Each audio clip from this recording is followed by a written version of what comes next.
So we're excited to be here, and we're excited to talk about this great evolution and exploration into quantum. Dr. Akers, let me ask you first. What is quantum, and what is quantum literacy? Well, Bishop, Dr. Daniels, it is an honor also, sir, to have you facilitate and moderate this panel. And I remember over the years where you and I talked about quantum, and it was such a pleasure over at least the past 15 years that I recall. And so I appreciate you asking the question, and thank you, sir. The way our team sees quantum is, quantum by scientific terms is the smallest possible discrete physical object in the known world that we have. And the beautiful thing about quantum is the fact we normally think about traditional physics like an atom, but quantum is different. It is at a subatomic level. And with it being at a subatomic level, the physics is different than what we normally see on a day-to-day level. So it is, in basic terms, the smallest possible known object that exists. Wow, thank you, thank you. Dr. Peters, let me ask you a question. Can you please tell us how the team sees quantum literacy and its impact historically on underrepresented groups? Well, as you know, Bishop, we are always behind the 8 ball, 10 steps behind in terms of technology, and our communities really understanding what technology and really where the jobs are. We see this project in terms of quantum literacy as an opportunity to educate our community as to what quantum is and where the jobs will be in the future. We're in the present age of quantum. Yeah. It's not the future, it's right here, right now. And our community needs to understand what quantum is all about. And it transcends all kinds of disciplines. Wow, that's excellent. Did you want to add to that, Mr. Ellis Brown? I do. I was raised to say you don't correct the pastor, so I'm sorry. Okay, but I work with here at Morgan, and I work in the Division of Research and Economic Development. Excellent. I work with Tim Akers. Tim is my boss. He's a pleasure to work with. You're my boss. Okay. And so, not to correct the pastor, not to correct your boss, but quantum is also, as he was explaining it, the word quantum describes the field. I think the particular item that Tim was referring to is called a qubit. Okay, yep. So that is the actual piece that's the smallest. Absolutely. Quantum is more the field of study. Yeah. Could you go back and share a little bit about the industry, Dr. Peters and Dr. Akers, just share a little bit about the industry around quantum at this point. Okay. Well, thanks a lot, and that's why I surround myself with people a lot smarter than me, because they help clarify, that's for sure. Thank you very much. And he is right, Mr. Brown is right on. The industry of quantum is growing just like the computer industry that we've seen over the decades. We're now at a point to where the technology is becoming so much more changing, in a sense to where quantum is now becoming its own industry. Yeah. When we normally think of the traditional computer industry, we think of ones and zeros, a binary world. Quantum, ones and zeros are one and the same. There's an overlap. There's an entanglement of this. So the industry itself is becoming quantum biology, quantum physics, quantum mechanics, quantum propulsion systems, quantum epidemiology, quantum networking, quantum sensing. All of these industries are growing to where they're not just like a STEM discipline like math or biology or chemistry, but rather it's a whole industry. Wow, that's excellent. He talked about industry. What does that mean for underrepresented and HBCUs? Thank you. What it means to me is really jobs and jobs of the future. And what Dr. Akers and Mr. Ellis has said to us is that you don't need a PhD to understand quantum. There are going to be jobs, technicians' jobs, that are related to the quantum industry that transcend food service, health, pharmaceuticals. There are going to be all kinds of jobs. And if we don't get our communities embraced with what quantum literacy is all about, we're going to miss out on that. And that's important that we get our young people, and we have a cohort that we're going to start off with, the ROTC cadets that will get training, and we'll talk a little bit more about that later in quantum. And with that conversation, I'm going to move into that whole as we move into the urban population and what that means for networking with community. With us again, Mr. Larry Young. And now that we have a better sense of what quantum and quantum literacy is about, can you share with everyone your thoughts on the impact of this quantum age on youth nationally, but also with education itself? Honestly, Dr. Daniels, I was thinking about sitting here. I'm sitting among all these giants within this particular setting because I'm going to be able to learn from this process as well as participating with you.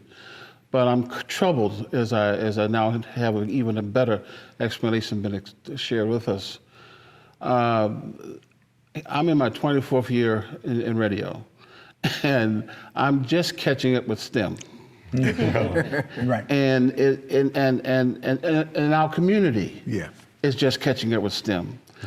And as I've been listening, it's very clear to me that in our communication industry, certainly for those of us who have the opportunity to talk with young folks, hopefully to inspire them in the right direction to go, I get encouragement sitting next to the doctor here that it's jobs, jobs, jobs. Yeah. So that's going to say a whole lot to our community. Now, of course, it's got to be supported by actually showing it can occur. I'm just worried about how long it's going to take us to move from learning about STEM. We're just beginning to solely appreciate the value of STEM. Dr. Taborn, one of the fantastic folks who put up the School of Engineering here at Morgan, Dr. Tyrone Taborn. But I'm troubled that it's going to take some time, and I don't want the train to move so fast. Right. That just as we think we got STEM wrapped up, here we got this new dimension, and something else comes along. Right. And when you two of you talk about 15 years ago, then I have to ask the two of you, why did y'all wait so long? Right. And so our community needs to be in a fast train. Yeah. We got to get one of those fast trains, the maglev. That's it. We need a maglev approach to this. And so I'm going to do what I can to learn. And then I'm going to take it back to the Talkers Magazine and other hosts to say to them, this is where we are in our communication field. But guys, we got to catch up.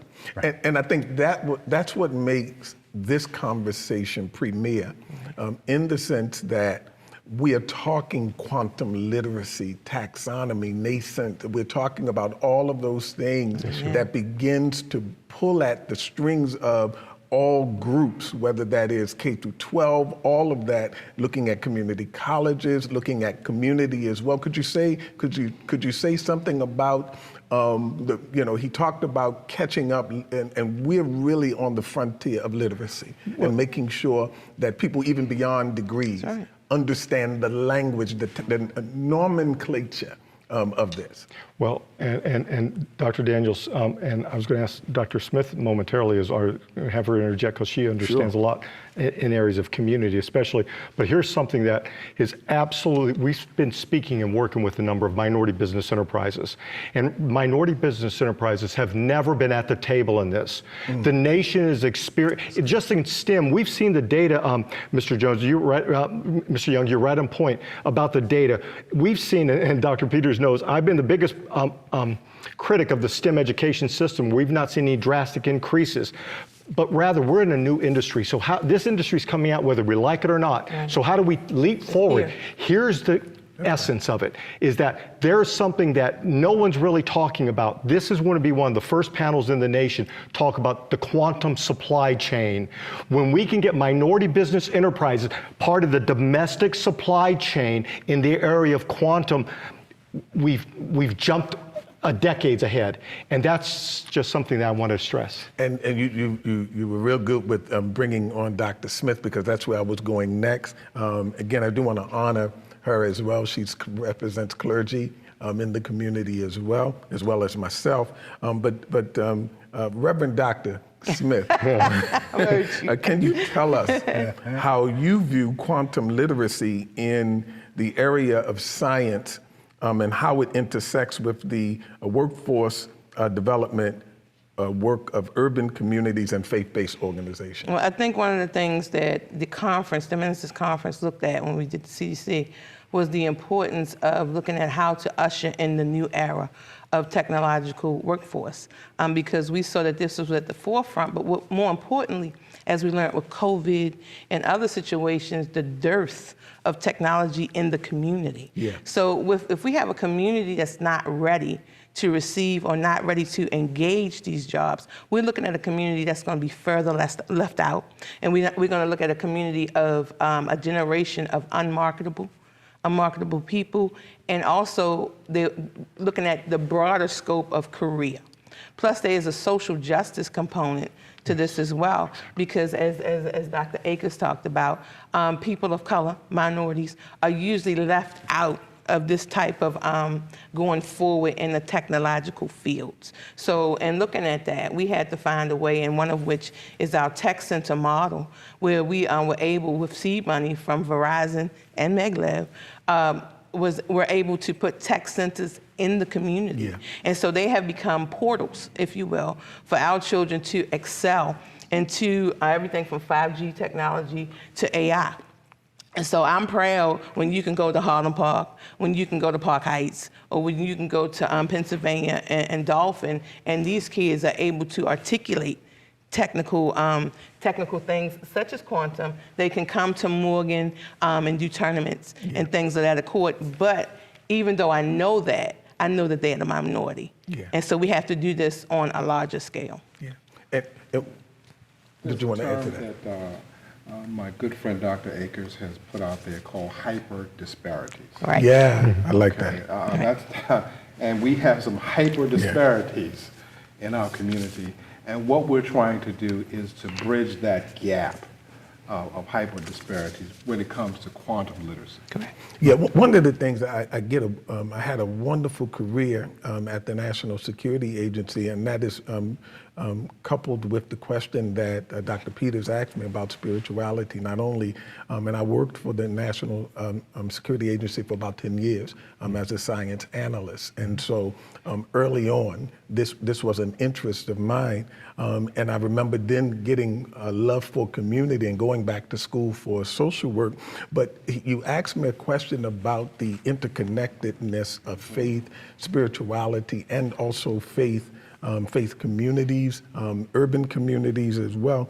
And one of the questions that came to me was, how do our faith beliefs and also our practices connect with the worldview of the current day workforce as it relates to quantum as well? But when you start to look at the interconnectedness of faith, it's what Dr. Smith just said, it's going to be a home, especially when you understand literacy, because when you start talking about quantum, you start to look at it from two angles. You start to look at quantum entanglement, quantum superposition, particle and the duality of particle and waves, and entanglement. You start to look at the fact that from a faith perspective, there are four what they call Barbour models that looks at not only faith as, is it faith and science in conflict?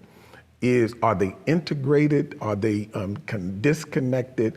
And or are they in dialogue?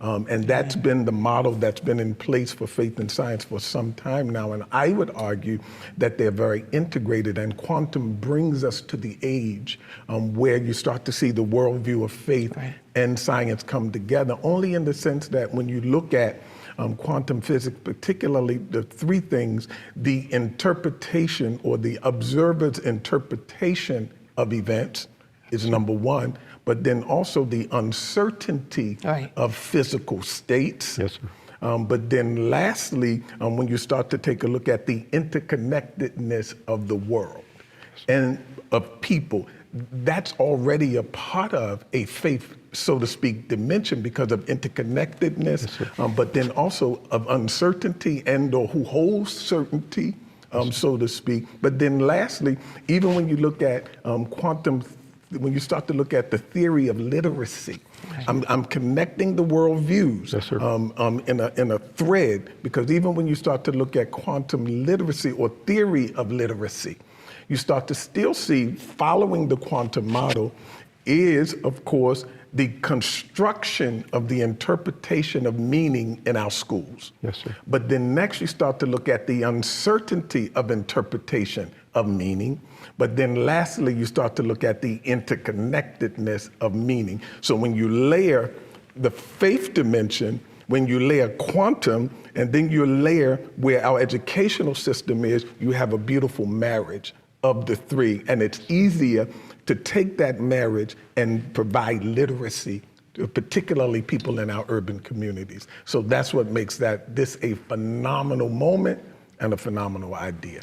Well, no, Bishop, please forgive me, because this is where, Mr. Young, I was going to ask, because it ties, given what you just said, it excited me, and I was really curious. Scared Mr. me. Young, well, that's like the God particle, like they talk about the God I'm serious particle. because I'm sitting here trying to figure out, we have a present education system that's not the very best. Right. And so now you're going to ask them, and STEM is just beginning, I would say in the last 3 to 5 years. So now that same education system, the curriculum, Yes. is going to have to be reviewed. Yes, sir. And I'm not so sure we have as many educators with the talent as this gentleman and others might have. And so in our school system, and then you got to have that explained, because it's going to take some resources. What, If you're going to need resources, then that absolutely. means that then you got to get some politicos Right. who are, That's the as I issue. was for 23 years, trying to figure out now what they're laying on us. Well, for me, it's not one of the, it's we must. Okay, it is this era, this epic change, and we went from an agricultural-based economy to an industrial-based economy. And then more recently in our lifetimes, we went from the industrial-based economy to the service-based economy, Yeah. the digital economy. And cities like Baltimore suffered for it, okay? Baltimore, the whole, what they call Rust Belt, suffered for it. And so as those are catching up and getting back on track, there's a few cities that have bounced back from losing their manufacturing. We're now moving to this new quantum age. And again, it's not like it's not going to happen. Okay, it's happened. Okay, so we can't, I don't think we have the time to afford to say, how are we going to do this? Okay, it has to happen. And to complement what he said, and Mr. Young, this is exactly right. Your point was what we hypothesized originally. We've seen where STEM was just simply not showing any appreciable increase. So we created, to address that exact point, we created what we call micro-credential certification, a way of expediting the learning process significantly quicker, but also it embraces using visual analytics, visual imagery, and others. But we also bringing into this, never been done before, is artificial intelligence in order to kind of take this and blend. So for example, Tim Akers here, I have maybe certain learning deficiencies. So I take our micro-credential or learning challenges because I may learn one way, Ellis may learn another way. But what we've created, our team has been creating is, sir, to answer exactly what you said, is a micro-credential certification. I asked Dr. Peters, since he was primarily built on being And on let me this. explain what micro-credential certification is. It's a way of getting deeper learning, okay, on a specialized skill. You might want to talk about it as being a mini course where you're specializing in learning specific things. So when we talk about quantum literacy, we're talking about a fast-track course that we're going to implement with ROTC cadets, okay? But once we do that, we can replicate that to K through 12, okay? And you said something that was critical, that the curriculum at K through 12 has to change to include Yes, quantum. And so we're going to do that, piggyback with artificial intelligence. But not only that, you have to, what I believe Senator Young is getting at is that there has to be a behavioral change. And I think Dr. Daniels hit upon it too. With the mysticism of physics and the church, there's always been a somewhat of a ganache. And so I look at quantum as a way of bridging that gap. Yep. Because you're really looking at the sum of the whole experience. When you look at I think Mr. Brown and Dr. Bishop Daniels also talked about the overall and where do I fit in. So you begin to get that left side of the brain moving a little bit more. And then you also have to look at the interdisciplinary part of it. You're going to have different type of counselors. You're going to have people that can do a parallel process to make sure that these children are children, young adults, and people who are looking to advance in their employment, because current employment is now being hindered because of all of the technology that's coming in. So not only are you not ready in terms of coming up in K through 8, you're not ready in college, and you're not ready in your current job. So you can't advance. It pigeonholes you. So on a community level, in particular, and working with these different corporations, what we've been able to see, especially since the position of Baltimore, we are in a really good position because of import and export. So we have access to really the Midwest. So, in terms of our import and export, that becomes a job that somebody in the community can understand. They may not understand quantum or quantum theory, but they can understand getting a unionized job, being able to work on the port or somewhere else. Now, my experience in this was like, okay, how are we going to do this? But the practicality of quantum is what people are missing. When I went to the port for a visit, and when I went to other distribution centers, what I noticed is that nothing blue collar is blue collar anymore. Right. You have to look at things like the leachate system. You can't transmit underground anymore. So how do you move these cranes? Quantum. It's quantum. It's the different AI. Those systems work on AI. Those systems work on different technological. From iPhones to microwaves to your television. And quantum is in your pocket. And I argue, I could have a quantum conversation with you, and just the format that I gave as it relates to literacy and being able to approach the literacy of quantum, I could have a conversation with you, and I would say, give us a day or weekend, and you would understand quantum just by the conversation that I had as far as the interpretation of events. And understanding superposition. I could give it to you in a faith perspective, and I've been doing it all over the country, the Joint College of Bishops, and now as a global consultant in South America to a lot of Jamaica. I had a conversation with them recently. All I talked about was quantum, but I gave it to them in a literacy format that they could culturally mediate as it relates to instruction is concerned. But you got credibility. High credibility, and you got to make sure that whoever comes out can be articulated and brings about a certain cred, so that it becomes believable. It can occur, such as all of you here on this panel. Well, Bishop, I would welcome to hear a sermon. Absolutely. He said, put it over there. It's a meeting on Sundays, right? On quantum. Yeah, and I talk about it all the time because, again, it's the closest to. When you start to look at the invisible, it becomes the closest worldview to what people of faith would understand. Superposition, that you can be in more than one place at the same time, but when you observe it, then you truncate it to, I can have that conversation, entanglement, how I don't have to be in your presence in order for me to still be entangled with you. Right. All of those kind of things are quantum principles that don't violate spiritual principles at all. And sir, when you said, Bishop, when you said uncertainty, you threw a kernel out there, the uncertainty principle. I heard, I could tell you were doing that. Yes, sir. And right now, if you think about like when CERN created, and they had what they call the God particle. We all heard about that quite a few years ago. VMAT 2. I'm sorry? The VMAT 2 is what they call it. Exactly, that's right. So that's the excitement that we felt, like Dr. Peters and our team, is that we came, how do you excite the young mind to want to engage something? Like you just said, Mr. Young, absolutely. STEM, I'm the biggest critic of it because I've seen no appreciable increase. So how do we leap forward beyond that? Because to me, STEM has been very discrete, math, science, education, and all. Whereas quantum is literally the best of all. It brings it together. And it excites. And if we can get the students excited about learning, you've done something we've not been able to do in STEM. But that's culturally mediated instruction. And exposure. Bring it to their worldview. Start where they are. We talk about that in social work. Yes, sir. Start where they are and walk them to where they need to be. And that's the beauty of quantum literacy that we are embarking upon as a team here at Morgan State. I would even add to that, in education, we talk about culturally responsive pedagogy. That is right. Yeah.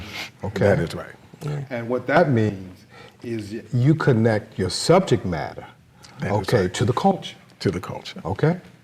The science of teaching. That is where we have to go in STEM and quantum. And I would argue, I continue to argue, that we would see advancement as it relates to literacy of the quantum, and we would move it in a micro credentialing way. I just want to stay back to Senator Young's comment, because our school system is so Challenged. right, and that's a nice word. I think it's one of the things that is practical with our children, that they're masters at, that quantum is already, and that it can be further inculcated, is gaming.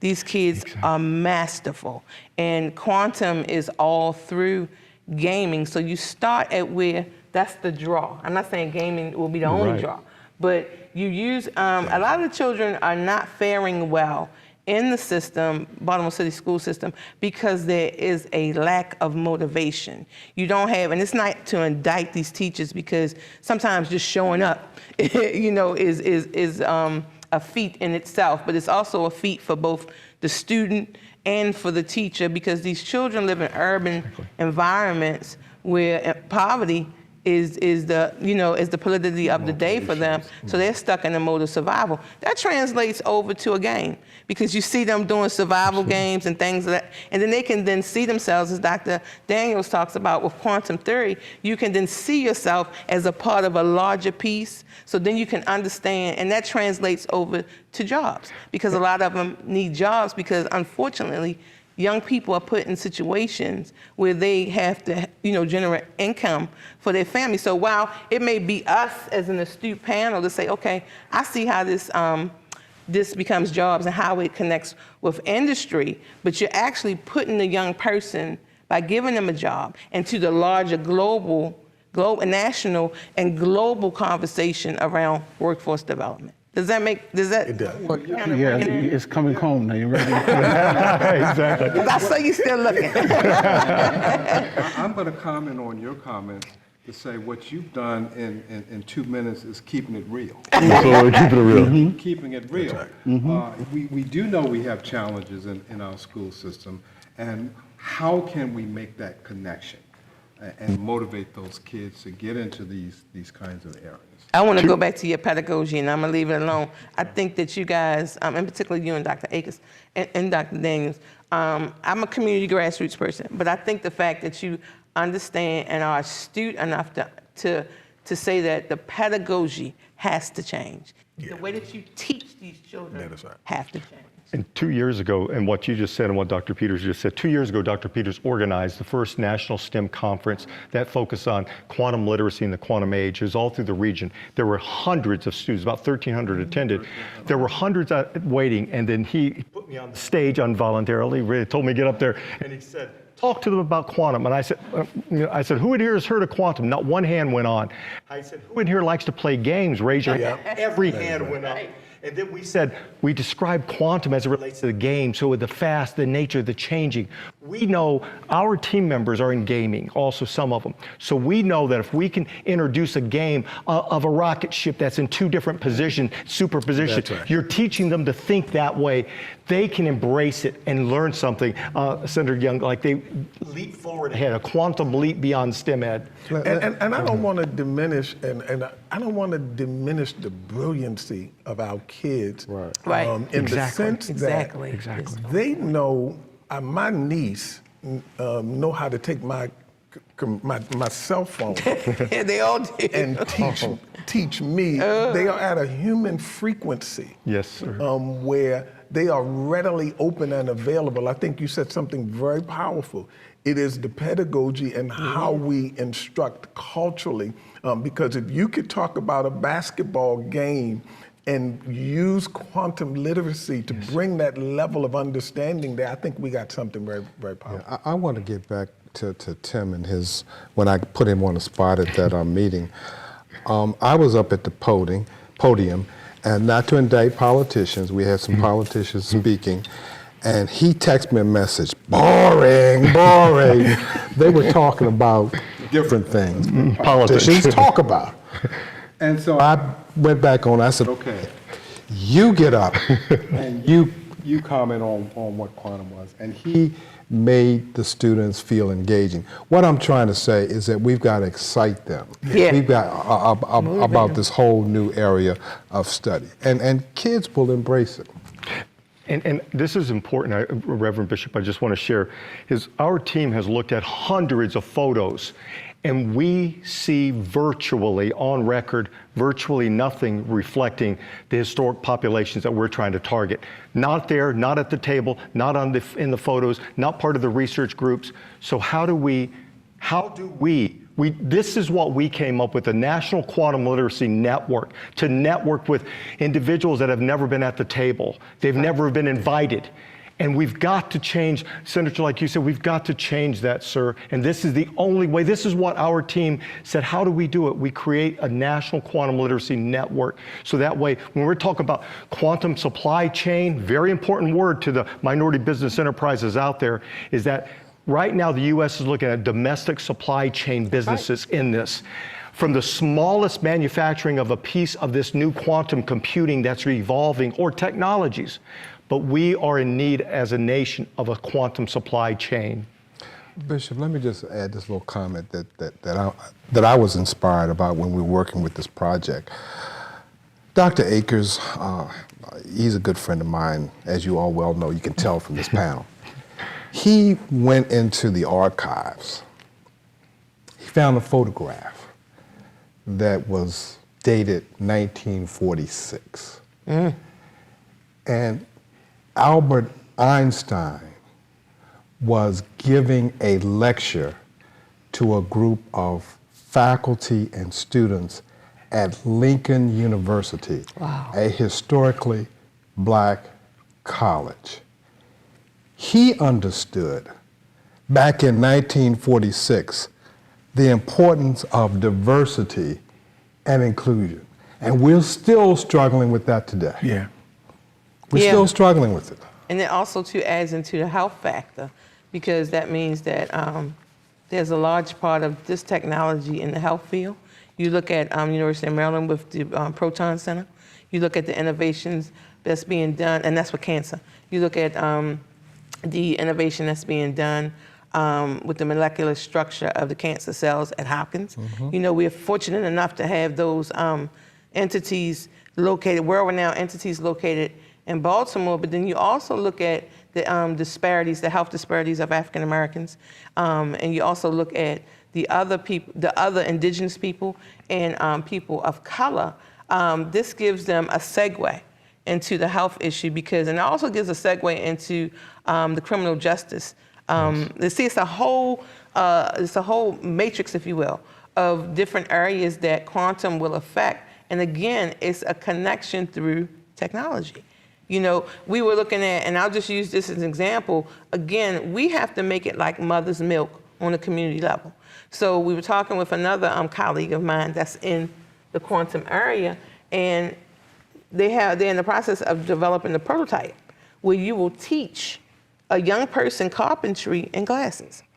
The person is guiding you. No more teacher. Augmented reality and virtual reality. Right. The glasses are guiding you. And I always tell students, when I talk to them, they say, well, computers are erasing our jobs. I said, well, no, it's the shift, because you talked about that. Yep. It's the industrial, you know how we shifted throughout the years? I said, computers don't erase jobs. People have to learn how to run computers. That's right. And then they become the new jobs. So in looking at that, I just look at how we need to approach it from a holistic yet eclectic purview, because if we don't, we'll miss out on opportunities to be able to undergird our community in other areas. And this that is makes sense. happening. This is happening whether people embrace it or not. That's it. It's actually happening. I've read somewhere we're in the fourth industrial revolution, Yeah. so to speak, as it relates to what we're looking at, quantum and all of those things. And in our waning moments, as far as the panel is concerned, I just want to go around and just have some final thoughts after you've heard it all. I know this is embryonic in the sense of conversation, and we're going to be, and I'm so glad that it's here on Morgan State University's campus. I'm so glad that we have the premier radio host in our midst, and we can get this out, how critical it is, get it out to teachers, get it out to politicians, that we've found a way of literacy to begin to work with communities, also those students that come to the campuses as well. But in our weaning moments, just share final, I'm gonna go around, just share your final thoughts at this moment. Like you, Pastor, Reverend, Doctor. Bishop, yeah. I've always appreciated you, Kevin. I'm thankful that you're here moderating this. I'm thankful, Tim. And again, as quiet as it's been kept, this whole notion about Morgan being engaged in quantum has come from Tim Akers. He's been talking about it for years, and it was through his persistent efforts at pushing it, that Morgan is finally saying, yeah, let's do this. Let's be amazing. And I'm glad that Morgan has made that decision. Thank you, Dr. Akers. And Reverend Bishop, I have to say it, Reverend, and I have to say it, I'm just a messenger. That's all I am, is just a messenger. And a messenger, literally, what God would expect and move a mindset. But I'd like to also thank the National Science Foundation, because they saw a vision. They brought us into the Convergence Accelerator. Our team competed with everyone else, top other institutions like ours all over the country. If it wasn't for the National Science Foundation in working with us, we would still be pushing it, but it has helped us tremendously. So I'd like to thank the National Science Foundation. Dr. Smith, just share from the grassroots. Mm-hmm. I always I try to make an example that not only academicians but young people can get. And I remember one point in time that we were getting a lot of credit for the negativity around the wire. Yeah. Y'all remember? But it was one episode where, and you know we have some of the best mathematicians on the corner. But it was one episode where the older brother was trying to teach the young brother and his little brother algebra. And he was like, I can't understand how you understand the count, meaning the drug count and how the money was run, but you can't understand algebra. And you know what he said? He said, he said in a different way, but he was saying, if you get the count wrong, there's a consequence. Yeah. Mm-hmm. And it comes with a certain brutality to it. So that goes back to the point of, if it becomes a priority, if we can articulate through literacy, through the foundation and through other entities, if we can make this be seen as a priority, in other words, young people, if you don't get it, you're not gonna get it. You know what I'm saying? If we can make it that clear on the grassroots level, then I think that we'll be cooking with grease. And I would like to say to my colleagues on this board, in particular with Dr. Daniels has been at the forefront of making sure that community is integral, if not the priority, in the church world. We have to understand that while we're here to do the will of God is also making sure, as he said, at the forefront is where people are, and then be able to inculcate these type of services that we need to, what is it, Dr. Daniels, for the widow and the orphan? That is right. We got to bring them up. The least of these. The least of these. Dr. Peters. Yeah, so I'm going to piggyback on what my colleague said and talk about opportunity. Opportunity, Mr. Young. This is what quantum brings to our community.